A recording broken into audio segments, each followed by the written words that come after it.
والسلام على خاتم الرسالة. أما بعد فأعوذ بالله من الشيطان الرجيم. بسم الله الرحمن الرحيم. قل أب الله وآياته ورسوله كنتم تستهزئون لا تعتذروا قد كفرتم بعد إيمانكم. صدق الله مولانا العظيم. زما انتهایی محترم و معززو خوږ او حق دین اسلام باندې مینو مومنانو،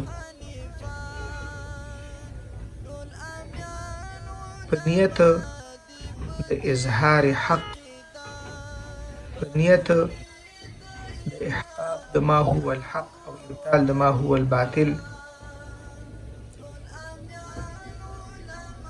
دا خبره پس د ډیر سوچ او فکر نه پس غرده باندې کوو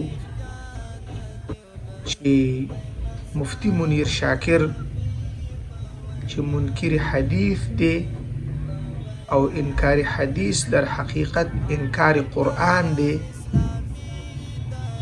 او منکر قرآن د ده په نیز باندې هم کافر دی، خارج عن الاسلام دی. یو عالم یو مستقل کتاب لیکلی چې د پاسه 600 صفحو باندې مشتمل دی. د هغې نوم دی توضیح المحجة في اثبات ان الحديث حجة. په هغې کې دا خبر په صراحت سره لیکلی ده چې انکار د احادیثو مبارکونه په حقیقت کې انکار دی د قرآن کریم نه، او ما مخکې عرض وکړو چې انکار د قرآن کریم نه چې څوک کوي دا د مفتی منیر شاکر په نیز باندې هم کافر دی، فلهذا دا په خپله فتوه کافر دی، خارج دی د اسلام نه.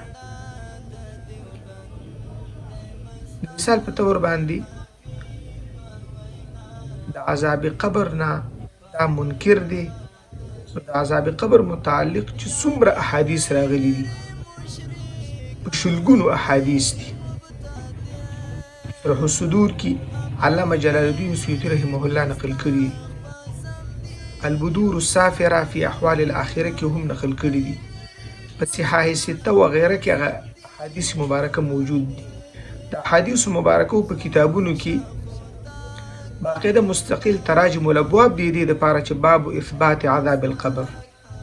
اوس عذاب قبر ثواب قبر دا د احادیث مبارکه نه ثابت او د دې باره کې په شلګونو باندې احادیث دي. دا چې د عذاب قبر نه منکر شو نو دا د هغه شلګونو احادیثو نه منکر شو. دویمه خبره دا ده چې دا مستهزئ بالدین دی، ټوقې او مسخري کوونکی دی د دین پورې. او ما چې ابتدا کې کوم آیات ویو، قل اب الله وآیاته ورسوله کنتم تستهزئون لا تعتذروا قد كفرتم بعد ایمانکم. څوک چې استهزاء بالدین کوي هغه کافر وي، ولو که هغه استهزاء د مستحبو پورې ولې نه وي. تمام معتبرو فتاواو دا خبره ذکر کړې ده چې مستهزئ بالدین دا کافر دی. لکه دا خبره علامه شامی رحمه الله فتاوا رد المحتار کې ذکر کړې ده، دا شان فتاوا قاضي خان ذکر کړې ده، دا شان فتاوا هندیه ذکر کړي، بشماره فتاوا او دا خبره ذکر کړې ده. او صلات التسبیح منز، صلات التسبیح المنز چې دا په صحیح او حسن او احادیث باندې ثابت دی، دا ورپورې استهزاء کوي، ټوکې او مسخرې کوي. که چا د منیر شاکر بیان اوریدلی صلات تسبیح اړوند، نو ظاهرا دا استهزاء کوي د صلات تسبیح پورې، حقیقت کې دا استهزاء ده د رسول پاک علیه السلام مبارک دغه صحیح او حسن او احادیث پسې. او مستهزئ بالدین دا کافر دی.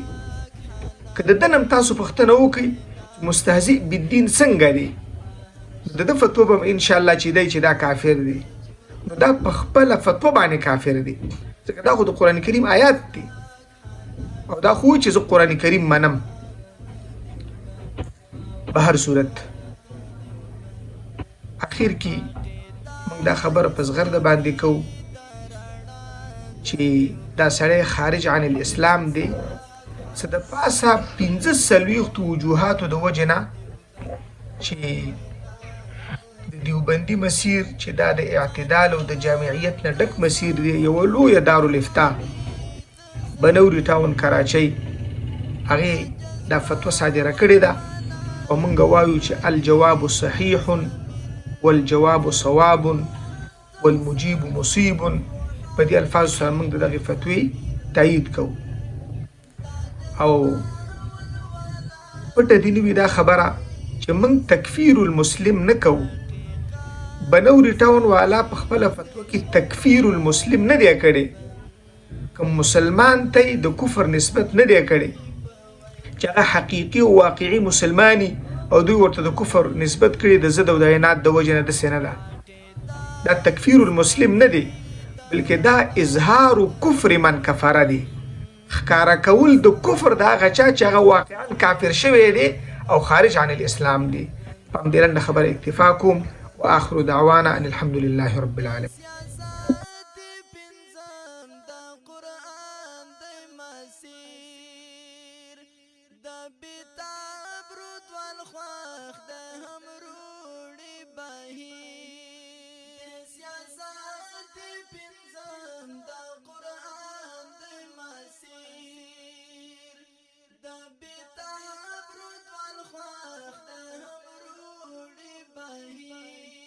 منل شوی تاریخ په دنیا